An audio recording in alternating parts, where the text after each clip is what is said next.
There's a reason this conversation refuses to dissipate. Not because people are incapable of moving on, but because unresolved situations create a kind of psychological gravity, especially when vulnerable people sit at the center of them. The Whittaker story stopped being simple a long time ago. It is no longer just about a family in rural West Virginia. It is now about money, influence, access, accountability, and the uncomfortable question of what happens when internet attention collides with people who were never equipped to navigate it. And in 2026, one name continues surfacing inside that collision more than almost any other. Eric. Not because the internet randomly selected him, not because audiences simply need another villain, but because the structure of this situation keeps pulling public attention back toward the same unresolved points. Fundraising, representation, public promises, financial questions, conflicting explanations, and an investigation that, importantly, has not publicly concluded. Before this conversation goes any further, something needs to be established clearly. Suspicion is not proof. Observation is not conviction. Online consensus is not legal verification. Those distinctions matter because stories like this create emotional certainty far faster than they create documented accountability. People watch videos, timelines, live streams, statements, arguments, deleted content, shifting narratives, and they begin assembling conclusions in real time. Sometimes those conclusions eventually align with what investigators discover. Sometimes they do not. But the process itself does not operate on intuition. It operates on evidence. That difference is where this entire story currently lives. The reason Eric's name continues circulating is not difficult to understand when viewed structurally. Large amounts of public attention surrounded fundraising efforts connected to the Whittaker family. Public claims were made about helping vulnerable people.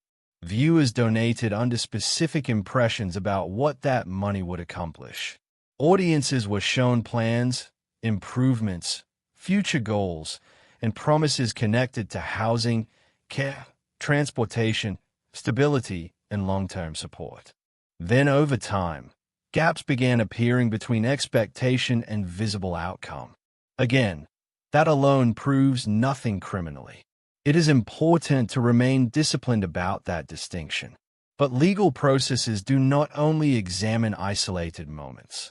They examine patterns, repeated representations, financial movement, communications, public statements, internal inconsistencies, whether explanations remain stable when tested against records, whether documented actions align with documented claims. That is why this conversation exists. Not because internet drama created it from nowhere, but because public behavior created questions significant enough that law enforcement reportedly began examining them more seriously. Once that threshold is crossed, the conversation changes entirely. The issue stops being whether audiences personally trust someone and becomes whether investigators can establish something provable. That is the part most internet discussions consistently fail to understand. People assume that if behavior looks obvious, legal outcomes should arrive quickly. But visible suspicion and prosecutable evidence are not interchangeable things. Someone can appear manipulative without investigators being able to prove fraud. Someone can make inconsistent statements without those inconsistencies meeting criminal standards. Someone can benefit financially from a situation without it automatically becoming illegal exploitation. None of this is a defense of anybody involved. It is an explanation of why legal systems move far slower than online certainty. Intent matters enormously in cases involving fundraising and vulnerable individuals. And intent is one of the hardest things to establish clearly. It is not enough for people online to feel like someone knew what they were doing. Investigators need records, financial tracing, communications, agreements, evidence showing not merely poor judgment or chaotic management, but deliberate misrepresentation connected to measurable outcomes. That threshold exists because legal systems are built around proof standards, not public emotional consensus. The internet can decide someone looks guilty in 48 hours. A prosecutable case can take months or years longer because every conclusion must survive scrutiny beyond public opinion. This is where comparison with Patrick begins driving much of the current speculation. A large portion of the public conversation follows a simple emotional logic. If one person connected to this situation became the focus of scrutiny, then others associated with similar behavior should logically face the same outcome. And emotionally, people understand that instinct. Human beings crave symmetry in accountability. They want similar actions to produce similar consequences. But investigations do not operate emotionally. Two people can appear connected publicly while occupying entirely different legal positions privately. Different access to funds, different levels of control, different communication histories, different evidence trails, different documented responsibilities. One person may appear prominently online while another handled financial logistics invisibly behind the scenes. Another may have spoken publicly but never directly controlled transactions. Another may have participated socially without participating operationally. These distinctions matter tremendously once investigators begin sorting behavior into legally meaningful categories. Public proximity does not automatically equal equivalent liability. And when audiences ignore that distinction, they begin building prediction timelines that reality often fails to match. That is why expectations attached to specific months or anticipated arrests should always be approached cautiously. Legal investigations do not move according to internet suspense structures. They move according to documentation, interviews, subpoenas, financial analysis, evidentiary review, prosecutorial standards, and internal procedural timelines invisible to the public. Sometimes nothing appears to happen publicly for months while investigators quietly continue assembling records. Sometimes visible movement happens suddenly after long silence. Sometimes investigations narrow dramatically. Sometimes they widen unexpectedly. And sometimes public assumptions turn out incomplete because the evidence simply does not support the conclusions audiences felt emotionally certain about. The existence of an ongoing investigation does not automatically predict the outcome people expect. What it confirms is narrower but still significant. Authorities considered the underlying concerns serious enough to examine formally. That alone matters, especially in a story involving vulnerable adults, public fundraising, alleged exploitation, and widespread monetization of disability-related content. But there is another layer here that almost nobody wants to confront because it complicates the cleaner morality tale people prefer. The Whittaker situation was never only about individuals. It was also about systems failing long before cameras arrived. A profoundly vulnerable family existed for decades in severe instability before the internet discovered them. Once visibility exploded, money and outsiders entered faster than protective structures could form around the family.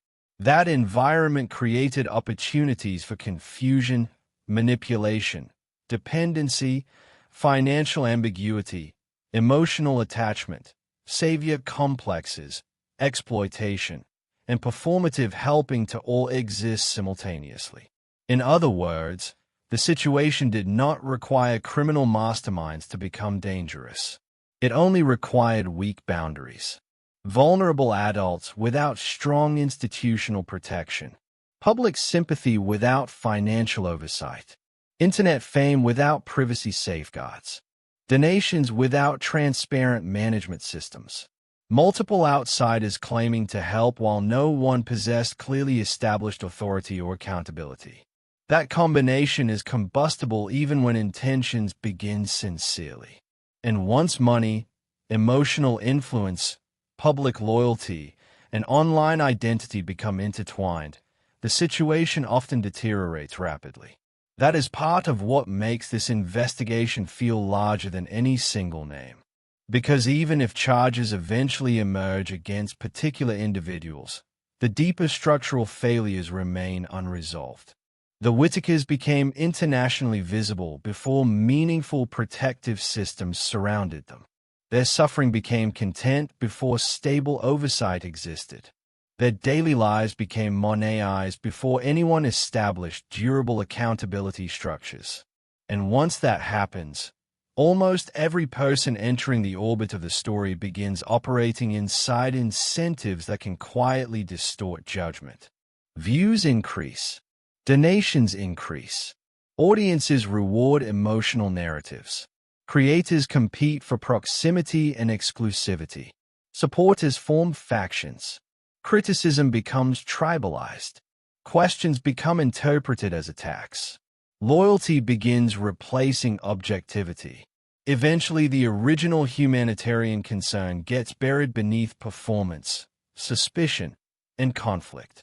By the time law enforcement becomes involved, the environment is already contaminated by months or years of overlapping narratives. So where does this actually stand in 2026? Here is a disciplined answer. Public reporting and ongoing discussion indicate that investigations connected to fundraising and exploitation allegations involving the Whittaker situation have not fully disappeared. Questions about financial accountability remain active in public conversation for a reason. Certain individuals have already faced visible scrutiny. Eric's name continues surfacing because people believe unresolved questions still exist around representations made publicly during the height of the fundraising and content activity.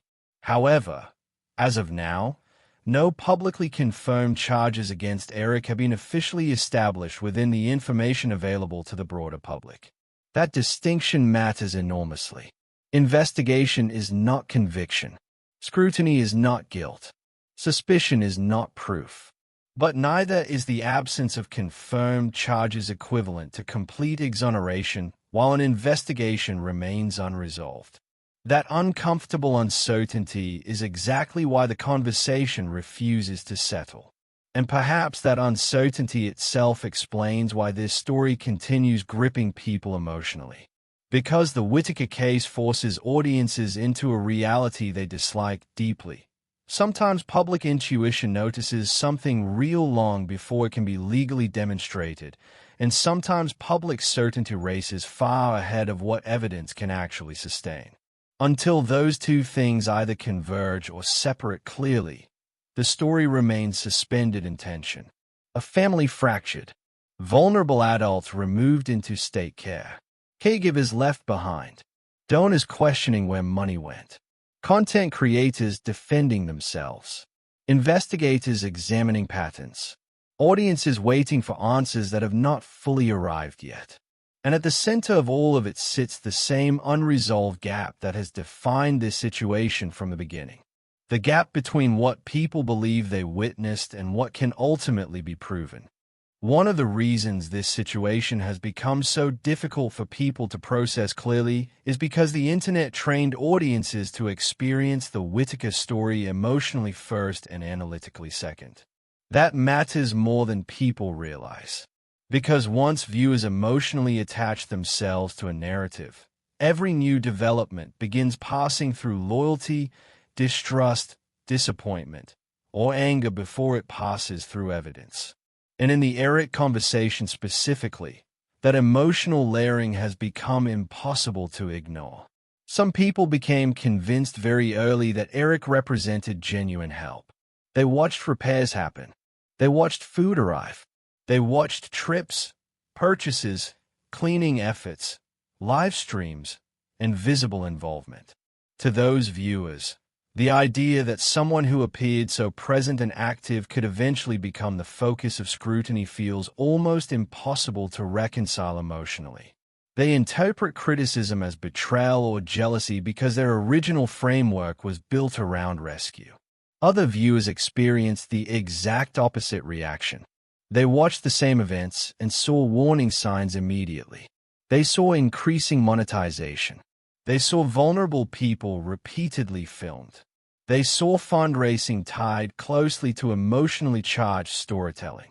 They saw inconsistencies in explanations about where money was coming from, how it was being spent, and what the long-term plan actually was. To those viewers, suspicion became inevitable long before law enforcement reportedly became involved.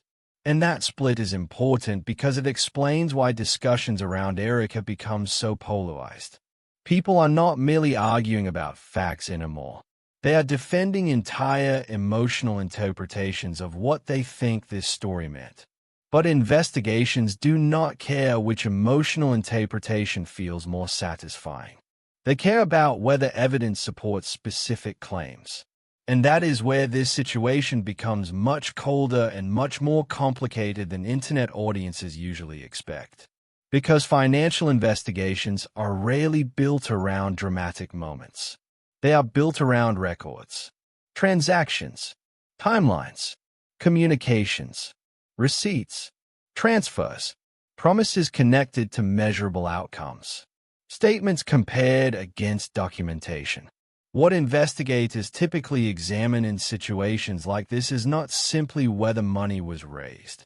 Raising money itself is not inherently suspicious. The deeper question is whether representations made to the public accurately reflected what was actually happening behind the scenes. If viewers donated under certain assumptions, investigators may examine how those assumptions were created, reinforced, or potentially manipulated. If specific promises were repeatedly attached to fundraising campaigns, investigators may examine whether the people making those promises had the capacity or intention to fulfill them. And if money flowed through multiple hands, the complexity increases dramatically because accountability becomes harder to untangle cleanly.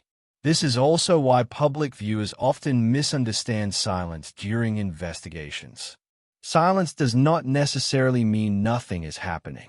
Complex financial reviews can take enormous amounts of time, especially when situations involve overlapping personalities, online fundraising, informal agreements, donated goods, cash assistance, third-party involvement, and emotionally chaotic environments where documentation may not have been handled professionally from the beginning.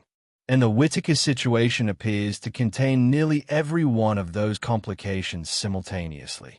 That is part of why predictions attached to specific dates become so unreliable. Audiences keep expecting a cinematic reveal, an arrest, a public announcement, a definitive statement that resolves the uncertainty instantly. Real investigations almost never unfold that neatly, especially when the situation itself evolved publicly over months through live streams, social media posts, videos, deleted content, shifting alliances, arguments, accusations, and contradictory explanations. Every one of those layers creates additional work for investigators trying to determine what actually happened versus what merely appeared to happen online. Another major issue complicating the Eric discussion is the difference between moral criticism and criminal conduct. Those are not the same category. A person can behave opportunistically without technically committing a prosecutable crime.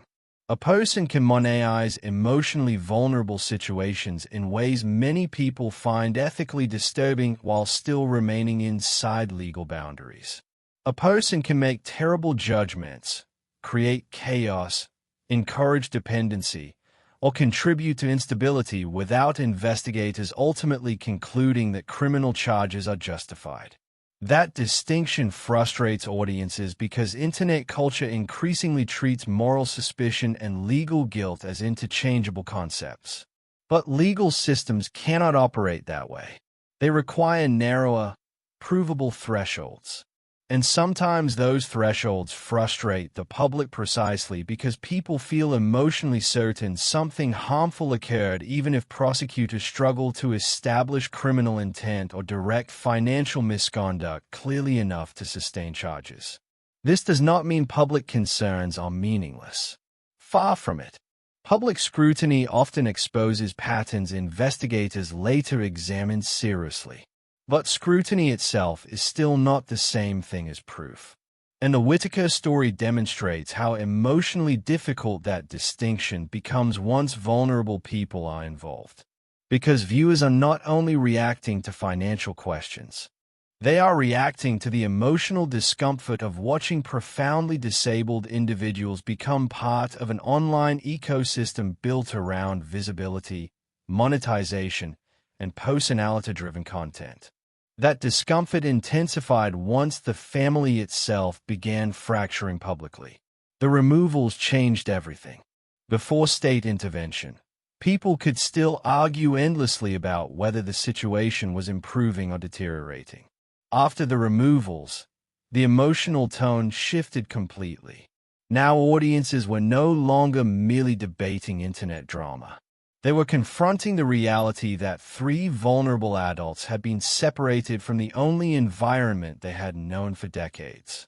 Whether people believe that intervention was necessary or tragic, the fact that it happened fundamentally altered how earlier behavior became interpreted retrospectively. Suddenly, viewers began reassessing everything. Who benefited? Who failed to protect them? Who escalated instability? Who profited? Who genuinely helped? Who merely appeared to help? Those questions became far more urgent after the state stepped in because the intervention itself implied that existing conditions had become unsustainable.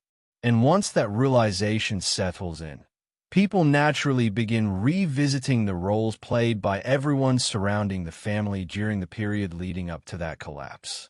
That is why Eric's name continues resurfacing.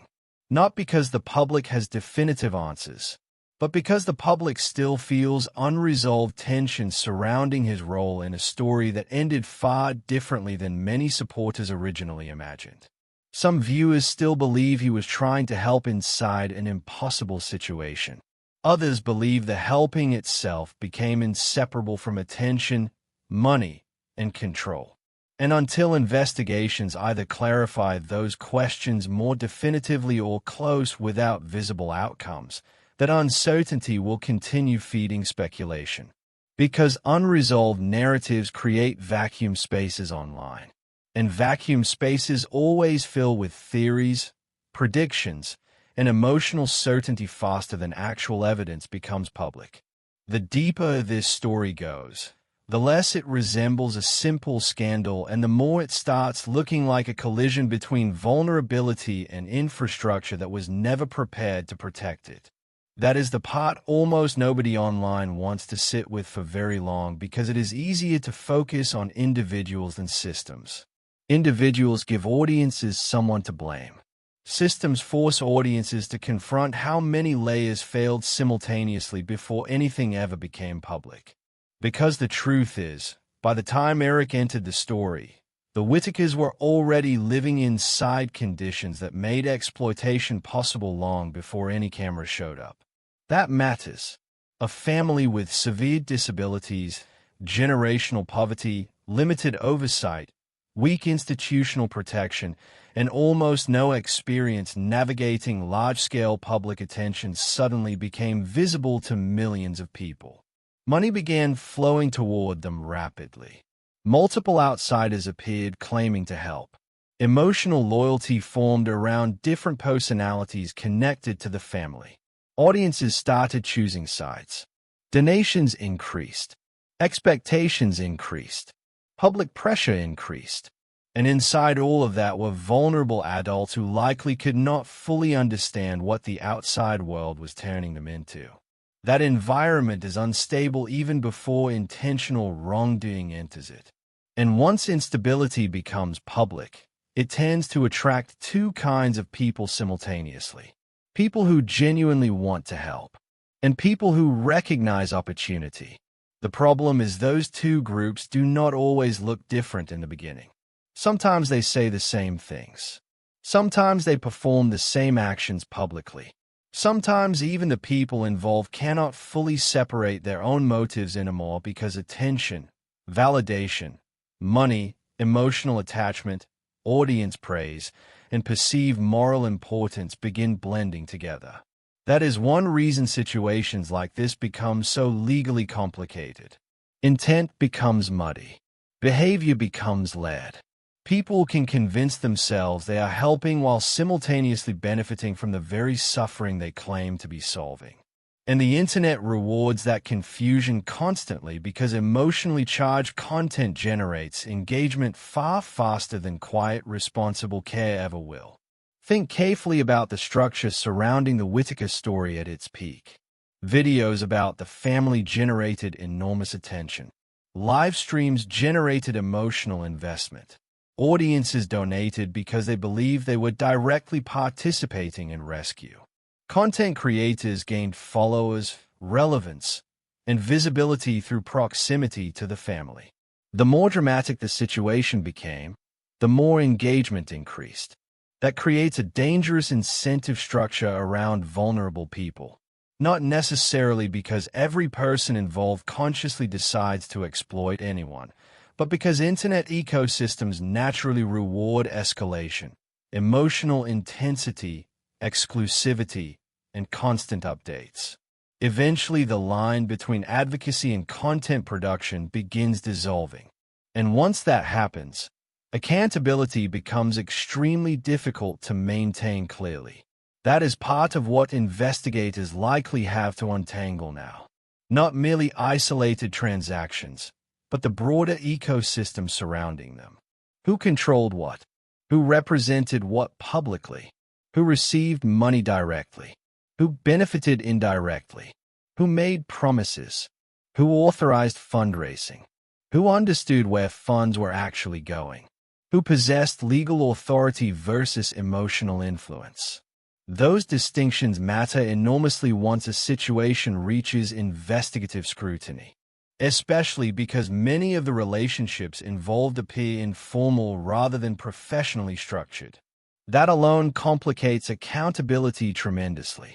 Informal charities or regulated organizations, oversight mechanisms usually already exist. Records are standardized. Roles are defined. Reporting requirements exist. But in internet-driven humanitarian situations centered around vulnerable families, everything often develops chaotically in real time.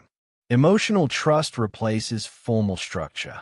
And emotional trust is notoriously unstable once money enters the picture. That instability becomes even more dangerous when the people supposedly being helped cannot independently advocate for themselves. Timmy, Lorraine, and Ray were not public figures in the ordinary sense. They were profoundly vulnerable individuals whose lives became publicly consumed before strong protective systems surrounded them. And that fact may ultimately become more important than any single individual investigation. Because even if specific people eventually face consequences, the broader structural vulnerability that allowed the situation to unfold still exists elsewhere. There are still families living in isolation, still disabled adults dependent on unstable caregiving systems, still internet audiences eager to emotionally adopt vulnerable people through screens, still creators capable of turning suffering into monetized visibility. Still weak oversight around informal fundraising tied to emotional narratives. The Whittaker story exposed all of those structural gaps simultaneously. That is why this case keeps lingering psychologically with people. Not because it contains one shocking moment, but because it forces audiences to confront how easily vulnerability can become public consumption without anyone fully controlling what happens next. And now, in 2026, the story sits in a strange suspended state. The family itself remains fractured. 3 vulnerable members remain separated from the home they spent decades inside. Betty and Larry remain isolated from much of the public information surrounding them. Supporters continue arguing online. Former allies became critics. Critics became investigators. And hanging over all of it is the unresolved question of accountability. Not only moral accountability, legal accountability, which is a much narrower and much harder thing to establish. That is why predictions about Eric remain fundamentally uncertain, no matter how emotionally convinced some audiences feel. Because investigations do not conclude based on public suspicion. They conclude based on evidence capable of surviving legal scrutiny. And until the public actually sees the results of that process, whether through charges, formal closure, settlements, or silence, the conversation will remain trapped inside ambiguity. Some viewers will continue believing consequences are inevitable. Others will continue insisting nothing criminal occurred. But the honest position is narrower than either extreme. There are documented reasons investigators became interested in this situation. There are documented reasons the public continues asking questions. There are documented inconsistencies people noticed and continue discussing. And there is also still no fully public conclusion that resolves those questions definitively. That uncertainty is frustrating, but uncertainty is also honest. And honesty matters in stories like this because vulnerable people already paid the price for too many adults turning assumptions into certainty long before facts were fully established. So where does this leave the story now? Exactly where it has been sitting for months. In the gap between what people think they witnessed and what investigators can ultimately prove. And until that gap closes one way or another, the Eric investigation will continue existing in the same uneasy place the Whittaker story itself has occupied from the beginning. Half public spectacle, half unresolved reality, and fully unfinished. Thank you for watching this video. Click here to watch another video that might interest you.